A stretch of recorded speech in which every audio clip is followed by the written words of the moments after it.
네, 시장 분석 이어가겠습니다. 강영기 DB금융투자 주식전략 파트장 나와 계십니다. 어서 오십시오. 예, 안녕하십니까? 네, 파트장님 지난달에 나오셨을 때 증시 조정 우려 말씀해 주시고 가셨는데 말씀대로 맞습니다. 폭락이 있었고 지금은 어쨌든 강한 회복 흐름 나오고 있습니다. 지금 상황 어떻게 보고 계십니까? 저는 여전히 시장이 위험하다고 봐요. 예. 보통은 저희가 주식시장하고 경기하고 보조를 맞춰서 같이 가는데, 이 시장은 약간 조정은 하락은 있었지만 다시 어느 정도 회복을 했고, 근데 이 경기 쪽은 오히려 더 내려가는 모습이 나타나고 있습니다. 간밤에 컨퍼런스 보드 경기 선행지수 조금 더 내려왔거든요. 그런데 이걸 좀 길게 그려보면은 그 차이가 상당합니다. 여기 그림에 보시면 이 검은색 선 컨퍼런스 보드 미국 경기 선행지수 내려오기 시작해서 한참 이제 떨어졌는데 이제 팬데믹 때 저점 수준까지 내려와 있습니다. 예. 하지만 주식 시장은 아직도 윗단에서 걸려 있어서 이 괴리가 너무 상당하다. 예. 이것은 결국은 보통 주가가 경기를 쫓아서 이동하는데 그럼 주식 시장은 좀 위태롭지 않을까? 이렇게 여전히 의견은 유지하고 있습니다. 경기 선행지수도 말씀해 주셨지만 어쨌든 미국 경기 둔화로 가고 있다라고 봐야겠고 미국 경기에서 가장 우려되는 부분 어떤 부분 좀 보고 계십니까? 예, 경기를 좀 더 근본적인 측면에서 살펴보면 이렇게 판단이 돼요.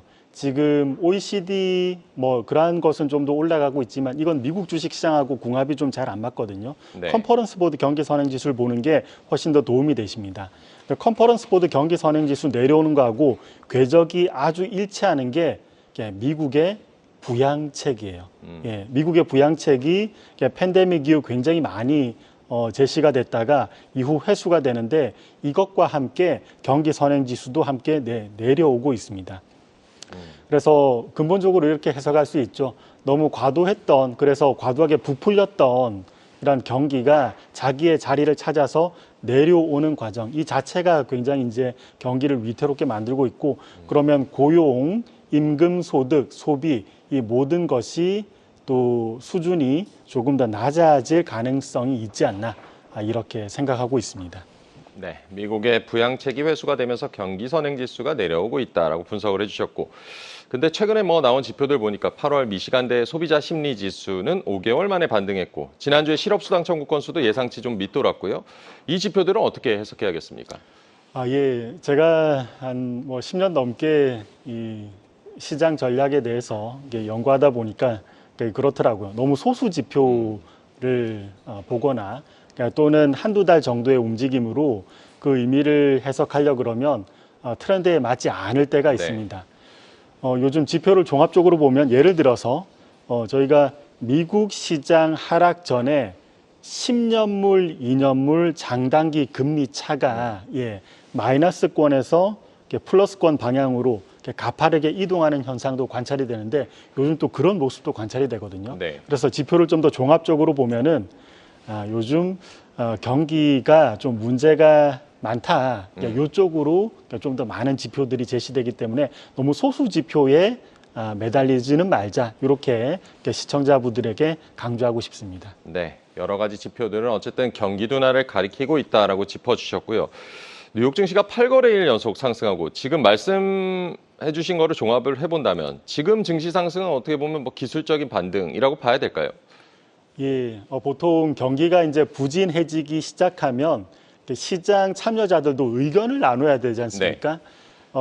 기술적 분석에서 말하는 헤드앤숄더 또는 더블탑 이런 것들이 전부 다 그 당시에 논란이 있으니까 의견을 나누는 과정이더라고요. 지금도 그러한 모습이 진행이 되는 것 같습니다. 이미 지표들은 내려왔고 이것을 이제 시장이 어떻게 투영할 건가? 그 과정에서 급락도 있었고 또 급등도 있었는데 이 과정이 소화된 이후에는 좀 더 경기 쪽으로 주가가 내려가지 않을까 이렇게 생각은 해요. 예. 어쨌든 지금은 지표들을 소화하는 과정으로 봐주셨고요. 이번 주에 잭슨홀 미팅 있습니다. 우리 시간으로 금요일 밤에 파월이 어떤 발언을 내놓을까 관심이 지금 집중이 되고 있는데 파월 발언은 어떻게 예상하고 계십니까? 저희가 파월 연준 의장의 어떤 발언을 예단하기에 앞서서 그 중앙은행의 속성을 생각해 볼 필요가 있을 것 네. 같습니다. 예.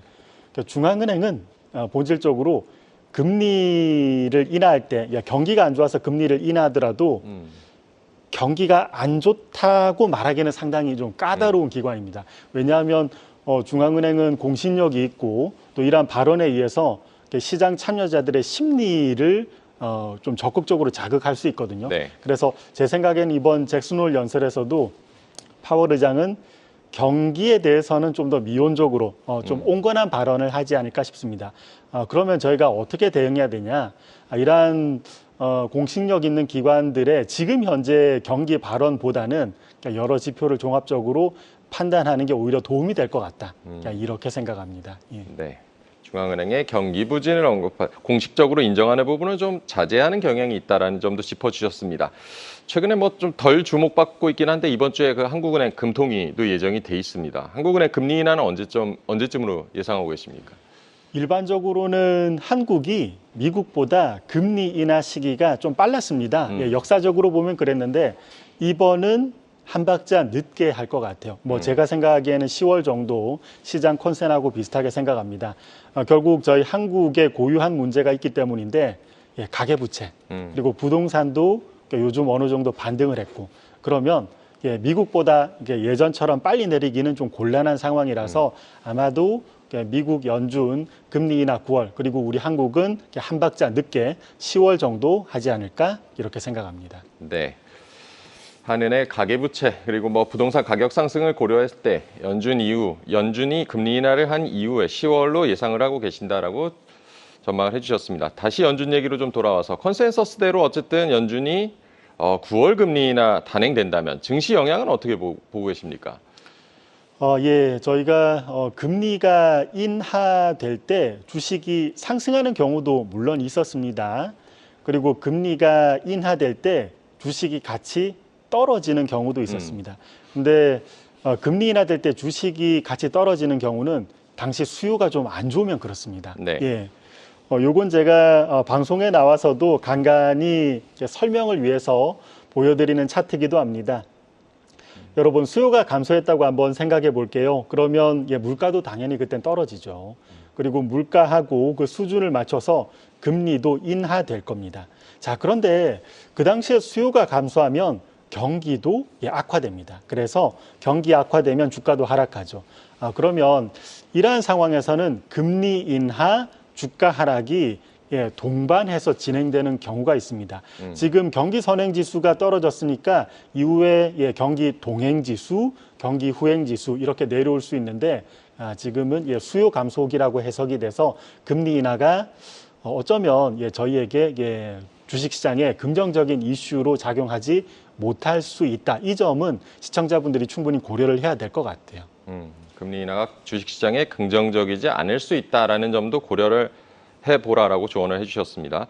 이번 금리 인하가 뭐 과거와는 다를 것이다라는 의견도 있고 뭐 과거 사례로 볼 때 통상적으로는 금리 인하 시기에 증시는 어떻게 움직였다고 봐야 될까요?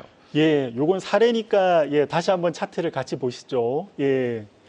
금리 인하 기간에 특히 수요가 감소할 때 2000년 IT 버블 붕괴기 때도 수요 감소죠. 그리고 금융위기 2008년 그때도 수요 감소죠. 수요 감소 때 금리 인하와 함께 쭉 따라서 주식시장도 그렇게 좋지 못했습니다. 계속 하락했죠. 결국은 금리를 인하했을 때 사람들이 이 자금을 바로 가지고 어딘가에 투자처가 있으면 주식시장이 올라갈 수 있지만 수요가 부진하면 금리 인하기 때도 마땅히 투자처가 없어요. 그러면 언제 사람들은 금리 인하에 대해서 반응하냐? 결국은 금리 인하가 쭉 진행이 돼서 금리가 바닥권일 때 이때 사람들은 비로소 대출 수요도 늘어나고 이걸 이용해서 투자도 개시합니다. 이때는 시장이 다시 재상승할 수 있지만 금리 인하기 때는 시장이 위태로울 수 있다는 점 이거 충분히 고려를 해봐야 될 것 같아요. 네, 근데 뭐 파트장님 리포트를 보니까 금리 인하로 시장이 하락해도 우리 시장이 먼저 좀 안정을 찾을 수 있다라고 분석도 해주셨던데 이건 어떤 얘기입니까? 이거는 뭐 비단 제가 한국 주식시장 담당자라서 한국 주식시장을 일부러 좋게 얘기하는 게 아니라 네. 실제로 역사적으로도 그랬습니다. IT 버블 때가 지금과 속성이 매우 유사한 게 있습니다. 뭐 기술주 버블이라는 점에서도 뭐 대표적으로 그렇죠. IT 버블 붕괴 때 미국 시장은 한참을 내려갔는데 한국 시장도 물론 초기에는 미국 주식 시장하고 같이 내려갔습니다. 그러다가 어느 순간 미국 시장은 추가로 더 대세 하락하지만 한국 시장은 더 이상 내려가지 않고 옆으로 기어버렸어요. IT 버블 붕괴 그 무시무시한 시기에 한국 시장이 어느 순간부터 횡보했다 그러면 안 믿으시는데 실제로 그랬습니다. 이게 주도주의 속성 때문인데 주도주는 일반적으로 시장 오를 때 제일 많이 오르지만 시장이 떨어질 때도 제일 많이 떨어집니다. 그 당시 주도주의 발원지가 미국 주식시장이었고 미국 주식시장이 이제 제일 많이 떨어졌었죠. 한국은 그 당시에 주도주의 발원지는 아니니까 한국 시장은 일정 수준 떨어진 이후에는 더 이상 떨어지지 않고 옆으로 기어버리는 이 모습. 이러한 논리는 현재도 그대로 적용이 될 수 있을 것 같아요. 네. 이번에도 그러면 우리가 그 주도주의 발원지는 아니기 때문에 과거와 같은 패턴을 좀 따라간다고 봐도 되겠습니다. 박 시장님, 경기 침체 우려가 높아지면서 주도주에 대한 경계가 필요하다. 뭐 이런 의견들도 내놓으셨던데 주도주가 바뀐다고 봐야 될까요? 주도주의 교체라기보다는 지금 주도주의 좀 위험한 상황이라고 언급드리고 싶어요. 일반적으로 그 주식시장과 그 당시의 주도주는 운명을 같이 합니다. 이제 시장이 올라가고 내려가는 것에 따라서 주도주는 좀 더 높게, 변동성 높게 올라가고 내려가죠. 앞서 언급드린 것처럼 시장이 만약에 위태롭다면 주도주에 대해서도 좀 더 위태로울 수 있고, 새로운 주도주는 여러분 이제 금리가 충분히 바닥을 치고 시장이 재상승했을 때, 그러니까 이때 새로운 주도주가 탄생하는데 지금은 새로운 주도주에 대해서 언급하기는 시기상조인 것 같아요. 지금은 오히려 AI 산업 관련 주도주에 대해서 좀 리스크 관리를 하자, 요 정도로 언급을 드리고 싶습니다. 네, 새로운 주도주를 언급하기에는 좀 시기상조로 봐주셨습니다. 미국 기술주가 다시 반등하면서 기술주나 뭐 반도체주에 대한 매수 의견, 뭐 목표가 상향 의견도 많이 나왔는데 기술주 접근은 좀 어떻게 하는 게 좋겠습니까? 제가 지금 요즘 일반적인 다른 전문가 분들과는 여러 의견, 전략 이런 걸 달리하고 있습니다. 네. 서두에 보여드렸던 경기는 많이 떨어져 있는데 주가는 위에 대롱대롱 걸려 있는 굉장히 위태로운 상황이라서 오히려 주도주에 대한 전략은 저희가 간간히 주도주가 떨어졌을 때 할인 매수 이걸 추천하진 않고요. 오히려 주도주가 떨어진 이후에 크게 반등했을 때 할증 매도 전략을 추천드리고 있어요. 이게 오히려 지금은 상당히 역발상으로도 보일 수 있지만 상당히 효과적이지 않을까 이렇게 생각합니다.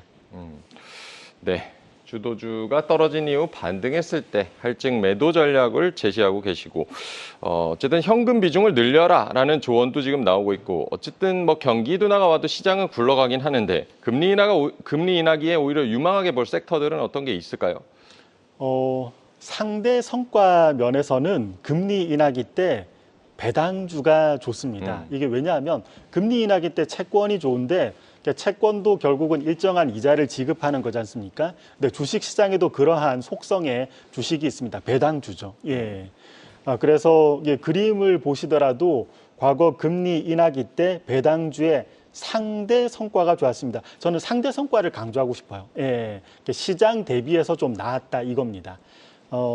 주식을 반드시 하셔야 되는 분 또는 이제 상대 성과가 중요하신 분들에게는 배당주를 추천드리고 다만 개인 투자자분들 상대 성과가 중요하지 않고 절대 성과가 중요하신 분들에게는 저는 오히려 현금을 확보하는 게 조금 더 바람직하지 않을까 이렇게 추천을 드립니다. 네, 금리 인하기에 배당주 상대 성과가 좋다라고 짚어주셨습니다. 미국 대선은 좀 뒷전으로 좀 밀려 있었는데 이번 주에 민주당 전당대회 개막을 했고요. 미국 대선 관련 이런 정책주들 움직임은 어떻게 전망하십니까? 투자자분들에게 또는 이제 여러 인터뷰에서 간간히 정치 이벤트에 대해서 질문을 받을 때가 있습니다. 이때마다 제가 항상 드리는 얘기가 있어요. 저희가 이벤트에 의해서 여러 가지 주식을 사고 팔 때 조심하셔야 되는 게 오히려 어느 연구 결과에 의하면 이벤트 수혜 주는 수익률이 좀 지나고 보면 안 좋고 이벤트 피해주가 오히려 수익률이 좋은 것들이 있습니다. 오히려 반대로 움직이는 경우가 많죠. 대표적인 게 저희가 가장 충격적인 이벤트 브렉시트 때 많은 사람들이 시장 하락한다고 했지만 오히려 그 이후로 시장은 올랐습니다. 네. 그래서 정치 이벤트에 의한 주식 순간적으로는 뭐 이벤트에 따라서 움직일 수 있지만 또 이 순간적으로 또 방향을 달리하는 경우도 있거든요. 그래서 오히려 이벤트 주식에 대해서는 너무 과도하게 집중하기보다는 약간 거리를 두시고 또 비중을 너무 많이 채우시기보다는 비중을 적절히만 이제 가져가자. 이렇게 오히려 추천을 드립니다. 네, 어쨌든 뭐 시장에 대한 좀 우려의 목소리를 계속 내고 계시고 시장 변동성에 이렇게 우리가 대비해야 되는 기간 어느 정도까지로 보고 계십니까? 금리 인하가 진행될 동안 저희는 일단은 경계를 해야 되겠죠. 특히 미국 시장이 그렇고요. 저는 미국 시장이 더 위태롭다고 봅니다. 그리고 한국 주식 시장은 오히려 일정한 밸류에이션 이후로 안 내려갈 수 있는데 아까도 보여드렸듯이 대략 한 저희가 트레일링 PBR 0.7배에서 0.75배, 코스피로는 2100 언저리거든요. 이 수준에 먼저 도달하면 그 다음부터는 저희가 좀 안도할 수 있지 않을까. 아직은 좀 상당히 죄송스러운 말씀이지만 위험스러운 구간이다. 너무 위험해 보여요. 저는 이렇게 언급드립니다. 네, 그렇다면 뭐 시장이 완전한 상승, 지금 뭐 반등 흐름이라고 봐야겠고 완전한 상승으로 가기까지는 좀 어느 정도 어떤 조건들이 좀 필요하다고 보십니까? 금리가 바닥권으로 진행이 돼야 되니까 시기로 보면은 올해 연말 내년 어느 언저리 요 정도는 어느 정도 시간을 보내야 될 것 같습니다. 네, 이제 뭐 8월도 열흘 남짓도 남아 있는데 8월 남은 8월 투자 전략도 좀 세워주실까요? 8월을 포함해서 앞으로 상당 기간 금융시장, 금융경제를 정리해 보면 이 한 문장으로 요약이 될 것 같아요. 지금은 경기 부진에 의해서 금리가 인하되는 시기. 그러면 주식을 넘어서 자산군 전체로 보면은 저는 국채 장기물이 좀 좋아 보입니다. 그리고 주식 쪽으로 보면은 아까 배당준 언급드렸지만 개인 투자자분들은 우리 현금을 확보할 수 있으시다면 할증 매도 기간 요럴 때 현금을 충분히 확보하셔서 이후에 유리한 가격에 사실 수 있으니까 좀 인내력을 가지고 기다리시자 이렇게 언급드리고 싶습니다. 네. 조금 전에 그 중국의 그 사실상 기준금리 LPR 금리 동결 소식도 나와가지고요. 중국 경기는 좀 어떻게 전망하고 계십니까? 중국은 이제 경기 바닥 그리고 주가 바닥 이렇게 이루어져서 직전에 저희 미국과 한국 주식시장 급락 당시에도 그 변동성은 상당히 적었거든요. 그리고 미국이 금리를 인하한다면 중국은 정책 여력이 좀 커지게 됩니다. 직전까지 중국이 재정 정책을 많이 썼는데 그 효과가 불분명했던 건 보통은 재정 정책하고 통화 정책하고 같이 쓰는 게 효과가 좋아요. 근데 지금 중국의 재정 정책이 늘어나고 그 통화 정책의 여력이 늘어나고 있다는 건 좀 좋은 일일 수 있죠. 비단 지금은 적극적으로 금리를 내리지 못하더라도 이후 올해 하반기로 보면 아마 중국이 금리를 좀 더 내릴 여지가 많아 보여요. 이 점은 중국 경기 그리고 중국 주식 시장에는 그렇게 나쁜 소식은 이제 아닐 수 있다 이렇게 봅니다. 네, 중국의 경기 흐름도 좀 정책 수단도 계속해서 지켜봐야겠습니다. 오늘 강영기 DB금융투자 주식전략파트장과 얘기 나눠봤습니다. 고맙습니다. 감사합니다. 계속해서 다양한 경제 이슈를 알고 싶다면 구독과 좋아요, 알림 설정 부탁드립니다. AI 캐스터 권미정이었습니다.